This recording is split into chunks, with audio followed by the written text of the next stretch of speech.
Assalamualaikum warahmatullahi wabarakatuh. Shalom, Om Swastiastu, Namo Buddhaya, salam kebajikan, salam mahasiswa, dan salam sejahtera bagi kita semua.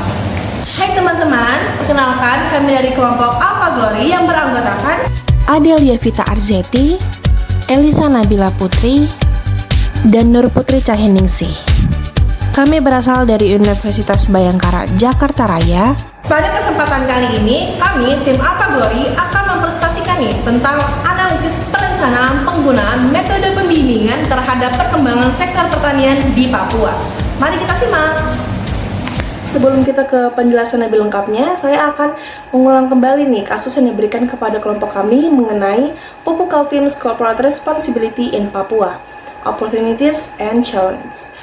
Jadi kita akan membahas tanggung jawab sosial perusahaan Pupuk Kaltim di Papua. Jadi Pupuk Kaltim ini akan membangun sebuah pabrik di Papua dengan meluncurkan sebuah program CSR yang tujuannya untuk mendorong sinergi antara PKT dengan masyarakat setempat yang akan memberikan nilai tambah bagi perusahaan. Nah, lalu mengapa PKT ini ingin membangunnya di Papua? Karena Papua ini memiliki lahan pertanian yang sangat luas. Ditambah lagi, bertani merupakan salah satu pekerjaan utama bagi warga Papua. Sehingga keputusan CSR dan PKT ini sudah sangat tepat. Untuk penjelasan lebih lengkapnya mengenai PKT akan dijelaskan oleh rekan saya. Silakan. Baik, di sini saya akan menjelaskan terlebih dahulu apa itu Pupuk Kaltim. Yang sudah terlihat di samping saya, Pupuk Kaltim atau PKT adalah perusahaan pupuk urea dan NPK yang terkemuka di Indonesia dan salah satunya menjadi terbesar di Asia. PKT saat ini memiliki 13 pabrik di seluruh Indonesia, antara lain 5 pabrik amonia dengan kapasitas produksi 2,74 juta ton per tahun, 5 pabrik urea produksi 3,43 juta ton per tahun, dan 3 pabrik NPK produksi 300.000 ton per tahun. CSR atau Corporate Social Responsibility merupakan bentuk tanggung jawab sosial perusahaan terhadap masyarakat sekitarnya yang biasanya berisikan program-program yang bermanfaat bagi masyarakat. CSR ini memperhatikan aspek lingkungan, sosial, dan juga ekonomi masyarakat tersebut. Permasalahan pada masyarakat Papua adalah Provinsi Papua mempunyai indeks rata-rata kemiskinan nasional yaitu sebesar 9,66% dan dengan daya saing infrastruktur secara konsisten menempati peringkat terbawah dengan skor 50,13 lebih rendah dari rata-rata nasional yaitu 67,04. Dilihat dari indeks data tersebut bahwa kemiskinan di Papua menjadi suatu penyebab rendahnya kualitas SDM yang ada di sana. Karena rendahnya infrastruktur yang ada, masyarakat Papua yang dapat merasakan bangku pendidikan pun sangat rendah. Maka dari itu banyak masyarakat Papua yang masih belum bisa membaca dan menulis. Karena banyaknya masyarakat yang belum bisa membaca dan menulis, maka kompetensi kerja masyarakat di sana pun masih rendah. Maka dari itu, program CSR ini diharapkan untuk meningkatkan keterampilan kompetensi kerja masyarakat Papua. Sehingga masyarakat Papua memiliki mata pencarian yang dapat membebaskan mereka dari kemiskinan. Di dalam kasus yang diberikan kepada kelompok kami, CSR ini mengeluarkan usulan, yaitu usulan program mengenai pertanian terpadu. Dari kami, program itu sudah sangat tepat. Namun, kami akan menambahkan di dalam pertanian terpadu ini akan ada metode pembimbingan, yaitu metode yang diajarkan secara langsung, interaksi langsung bersama warga setempat Papua agar mereka lebih mengenal dan mengetahui di bidang pertanian.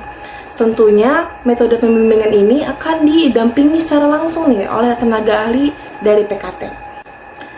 Menurut kami, metode pembimbingan ini sudah sangat efektif. Mengapa? Karena di dalam metode pembimbingan ini tidak perlu lagi menggunakan teori-teori yang panjang, mengingat kembali masyarakat Papua ini minim akan pendidikan serta membaca dan menulis. Maka dari itu, kami akan mempraktikkan secara langsung bagaimana sih caranya mengubah produk PKT ini menjadi sebuah sumber penghasilan bagi masyarakat Papua. Nah, di dalam metode pembimbingan ini, kami akan menjelaskan kepada masyarakat Papua bagaimana sih caranya mereka ini dapat memanfaatkan dengan baik mengenai lahan pertanian yang mereka punya. Sebagai contoh sederhananya, mereka ini mempunyai lahan pertanian, khususnya lahan pertanian jagung, itu luasnya sekitar 11.000 hektar. Dengan luas lahan pertanian 11.000 hektar itu sudah sangat menjamin ya. Tapi mengapa sih masyarakat Papua ini masih belum mengerti caranya mengolah dengan baik? Nah, dengan metode pembimbingan ini, kami akan selalu memberikan arahan kepada masyarakat Papua mengenai lahan pertanian yang terbengkalai di Papua. Jadi, di dalam metode pembimbingan ini, kami akan membahas nih, contohnya seperti limbah yang dihasilkan oleh lahan pertanian jagung.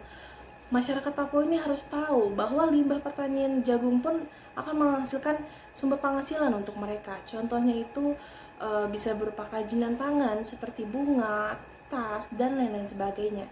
Jelas hal itu akan membuahkan hasil penghasilan untuk mereka. Maka dari itu tujuan pendampingan dari tenaga ahli PKT yaitu untuk memperkenalkan nih bahwasannya selain jagung, limbah jagung pun dapat dimanfaatkan sebagai sumber penghasilan mereka. Maka masyarakat Papua akan lebih mengenal dan mengetahui bahwa tanaman yang mereka punya dapat membuahkan hasil apabila diuruskan dengan baik. Berdasarkan teori yang sudah dijelaskan di atas, bahwa kita bisa menarik kesimpulan dari permasalahan tersebut. Adanya pembangunan PKT sudah sangat baik, namun perusahaan juga harus melakukan pendekatan terlebih dahulu kepada masyarakat Papua, agar mereka lebih mengenal, mengetahui produk PKT dapat memberikan wawasan, pengetahuan bagi masyarakat Papua. Sekian presentasi dari kelompok kami, kurang lebihnya mohon maaf. Wassalamualaikum warahmatullahi wabarakatuh.